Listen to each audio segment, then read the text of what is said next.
আগামী 12 ফেব্রুয়ারি জাতীয় নির্বাচনের সঙ্গে একই দিনে অনুষ্ঠিত হবে গণভোট। ইতোমধ্যে গণভোটে হ্যাঁর পক্ষে প্রচারণা শুরু করেছে অন্তর্বর্তী সরকার। বৃহস্পতিবার 400 এনজিও নিয়ে হ্যাঁ ভোটের পক্ষে প্রচারণা বিষয়ক কর্মশালা আয়োজন করা হয়। কর্মশালার আলোচনায় উঠে আসে হ্যাঁ ভোট জয়যুক্ত হলে দেশের সংবিধান ও রাষ্ট্র ব্যবস্থায় যুগান্তকারী পরিবর্তন আসবে। এছাড়া প্রধান উপদেষ্টার কার্যালয়ের চিঠিতে ব্যানারে সংবিধান সংস্কার বিষয়ে গণভোটের বিষয়বস্তু তুলে ধরতে বলা হয়েছে, যেখানে লেখা রয়েছে হ্যাঁ ভোট দিলে সংস্কার প্রস্তাবে সবকিছু পাবেন আর না ভোট দিলে কিছুই পাবেন না।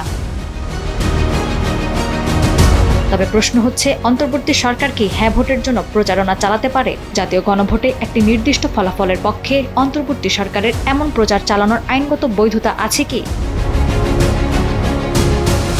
প্রধান উপদেষ্টার বিশেষ সহকারী আলী রিয়াজ এই প্রচারণার পক্ষে যুক্তি দিয়ে বলেন, একটি গণঅভ্যুত্থানের মধ্য দিয়ে এসেছে অন্তর্বর্তী সরকার, যার প্রধান এজেন্ডা হচ্ছে সংস্কার, বিচার দৃশ্যমান করা ও নির্বাচন। সংস্কার বাস্তবায়ন করতে হলে জুলাই সনদকে গণভোটে হ্যাঁ জয়যুক্ত করতে হবে। তবে এই বিষয়ে ভিন্নমত পোষণ করেন সংবিধান বিশেষজ্ঞ শাহদিন মালিক। তিনি বলেন, হ্যাঁ ভোটের পক্ষে সরকারের প্রচার চালানোর কোনো সুযোগ নেই। এমন কর্মকাণ্ড নির্বাচনী প্রক্রিয়ায় সরাসরি সরকারি হস্তক্ষেপের শামিল। তবে এটি ভবিষ্যতে দেশকে রাজনৈতিকভাবে আরও অস্থিতিশীল করে তুলতে পারে।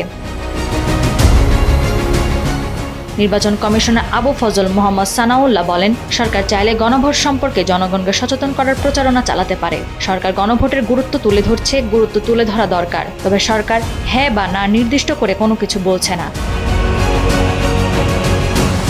নাওয়ার সাল সাবেক দুর্দানা, সময়ের আলো।